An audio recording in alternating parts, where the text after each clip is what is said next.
having coughing, sneezing since 2 days, he will go to directly to the pharmacist to take medicine over the counter. So it is right or wrong? So let's start. ઘણા દિવસથી ઉધરસ ને શરદી ને એવું થઈ ગયું છે. લાવો ને ગામના દવાની દુકાનથી દવા લઈ આવો. બોલો ભાઈ, શું તકલીફ છે? ઘણા દિવસથી ઉધરસ આવે છે, ગળામાં દુખે છે અને શરીરમાં થાક ને એવું લાગે છે. સારું, આ છે ને એઝિથ્રો છે, 2 દિવસ લઈ લેજો, એકદમ ફર્સ્ટ ક્લાસ થઈ જશો તમે. ઓકે, આનાથી સારું થઈ જાય છે ને? હું દોડતો થઈ જઈશ ને? દોડતા થઈ જશો તમે, જરાય ચિંતા ના કરો.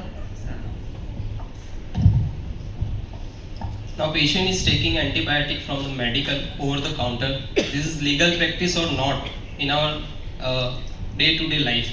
So patient will take medicine, but he will not complete the course. So it is not a legal practice nowadays.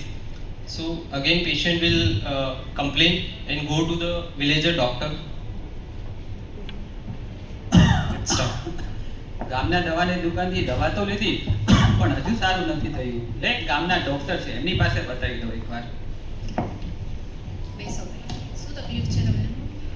ઘણા દિવસથી શરદી ઉધરસની વાવે છે, દવા લીધી ગામની દવા દુકાન પણ હજુ સારું નથી થઈ રહ્યું. હજુ ઉધરસને વાવી જ રહ્યું છે. કઈ દવા લીધી હતી?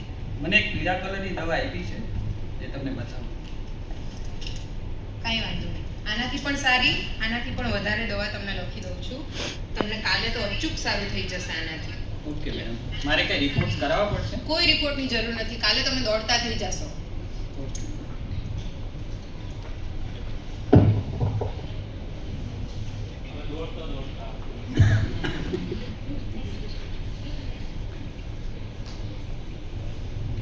Patient has taken the medicine, then he will not properly recover, and now he will go to the MD physician doctor.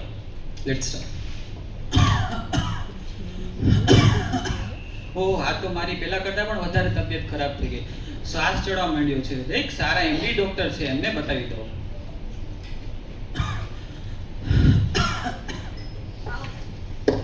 આવો ભાઈ, શું થાય છે તમને? ઘણા દિવસથી ઉધરસ થઈ છે.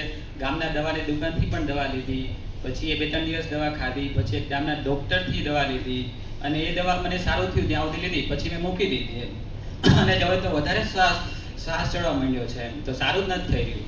કેટલા દિવસથી થાય છે? આવું લગભગ 15 દિવસથી તો થાય જ છે. સારું, કોઈ રિપોર્ટ કે કંઈ કરાવેલું છે તમે? ના, રિપોર્ટ તો નથી કરાવ્યા. શરૂઆતના દિવસોમાં સામાન્ય વાયરલ તાવ કે શરદી હોય છે તો આપણે કોઈ એન્ટીબાયોટિકની જરૂર નથી. એટલા માટે તમારો રિપોર્ટ છે એ કરાવવો પડશે.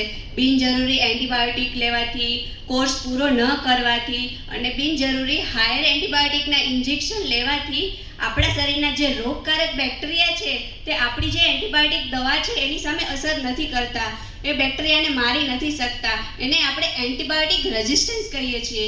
એટલા માટે તમારો પ્રોપર રિપોર્ટ અને નિદાન કરાવવો જરૂરી છે.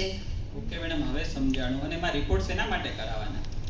રિપોર્ટ એટલા માટે કરાવવાના હોય છે કે તમારું પ્રોપર નિદાન ચેકઅપ થયા પછી જ આપણે એન્ટીબાયોટિક જેવી દવા છે એનો ઉપયોગ કરી શકીએ. Okay.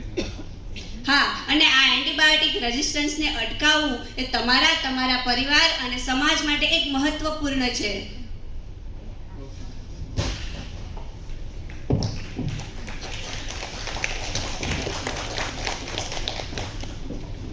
So this role play